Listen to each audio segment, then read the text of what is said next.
안녕하십니까? 3D 맥스에서 2D 스플라인을 이용하여 오브젝트의 단면을 그려준 다음에 회전체를 모델링해주는 레이스를 적용하여 화면에 보여지는 모델링을 살펴보겠습니다. 이 작업을 위해서 먼저 작업 공간을 4개의 뷰 중에서 플런트 뷰를 선택합니다. 그리고 2D의 라인 명령을 선택한 다음에 단면을 그려주시면 되겠습니다. 시작점은 축을 중심으로 회전을 하기 때문에 홈 그리드의 원점을 기준으로 해서 작업을 진행하도록 하겠습니다. 스냅을 설정한 다음에 그리드를 이용해서 형태를 그려주시면 되겠습니다. 각각의 격자 부분에 클릭을 해서 닫혀진 모양으로 단면을 완성해 줍니다. 완성된 오브젝트의 중심축이 화면에 지금 보여지고 있는데 이 축을 중심으로 현재 회전체의 오브젝트를 완성할 수가 있습니다. 회전체 오브젝트는 모디파일 리스트에서 레이스를 선택해 주시면 됩니다. 축을 중심으로 해서 완성된 결과물을 확인해 볼 수 있습니다. 오른쪽 파라멘터에 얼라인 기능에 있는 3가지의 기능을 이용해서 완성된 결과물을 조금 다르게 형태를 편집할 수가 있습니다. 현재 축을 중심으로 해서 왼쪽으로 정렬된 모양으로 만들어 줄 경우에는 첫 번째에 있는 민 방식으로 정렬을 해주시면 됩니다.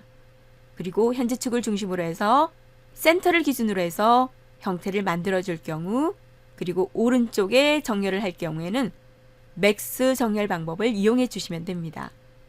그리고 직접 축의 위치를 변경할 경우에는 오른쪽 스택에 있는 레이스의 왼쪽 플러스 기호를 열어서 엑시스 서브의 메뉴를 불러서 직접 축을 이동할 수도 있습니다. 정확하게 축의 위치를 홈 그리드 위치의 원점으로 이동할 경우에는 화면 아래쪽에 있는 축 X값을 0으로 입력을 직접 해주시면 됩니다. 그럼 결과물을 확인해 보면 니은자 모양의 단면인 형태가 완성된 결과를 확인할 수 있습니다. 앞에서 보여줬던 샘플과 같은 유사한 컷 모양으로 2차 편집을 진행하겠습니다.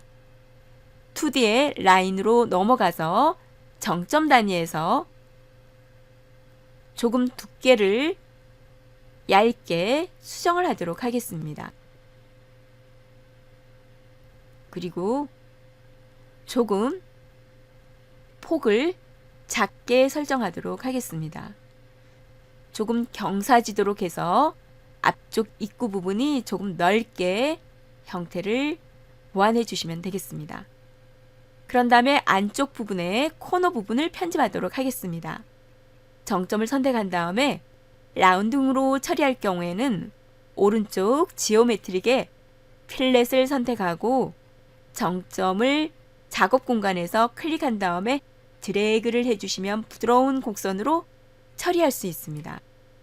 위쪽으로 가서 한꺼번에 2개의 정점을 선택한 다음에 모서리 부분을 한꺼번에 라운딩 처리를 해주셔도 되고, 따로 처리할 경우에는 각각 선택을 한 다음에 모서리 부분을 라운딩 처리해 주셔도 되겠습니다. 이제는 바닥 부분에 작업을 진행하도록 하겠습니다. 컵의 바닥 부분을 정점을 추가해서 2차 편집을 진행하도록 하겠습니다. 정점을 추가할 때는 오른쪽 지오메트릭에 리파인 기능을 선택하고 정점을 2개 정도 추가를 해주시면 됩니다. 그런 다음에 오른쪽으로부터 2개의 정점을 선택한 다음에 위쪽으로 조금 이동을 해서 좀 더 입체적인 단면을 만들어 주시면 되겠습니다. 이렇게 완성된 단면을 기준으로 해서 이제 회전체를 확인해 보도록 하겠습니다. 다시 스택에 레이스를 선택한 다음에 결과물을 확인해 보면 처음보다는 좀 더 완성된 결과물을 확인할 수 있습니다. 탑뷰에서 확인해 보면 물체의 외형이 조금 각지게 보입니다. 이 부분을 좀 더 부드럽게 처리하려면 오른쪽 파라멘터의 세그먼트 값을 2배 이상 설정해 주시면 됩니다. 여기에서는 40 정도로 설정해 주겠습니다. 그런 다음 완성된 컵의 안쪽 부분을 확인해 보도록 하겠습니다. 안쪽을 확인해 보면 조금 축을 중심으로 해서 면들이 조금 찢어진 것을 확인할 수 있습니다.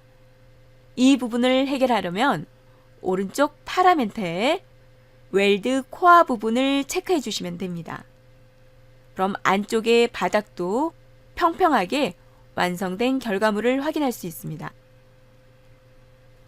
이렇게 해서 레인 명령을 이용해서 물체의 단면을 2D 스플라인으로 그려준 다음에 축을 중심으로 해서 회전을 하여 3차원의 회전 오브젝트를 완성해 보았습니다.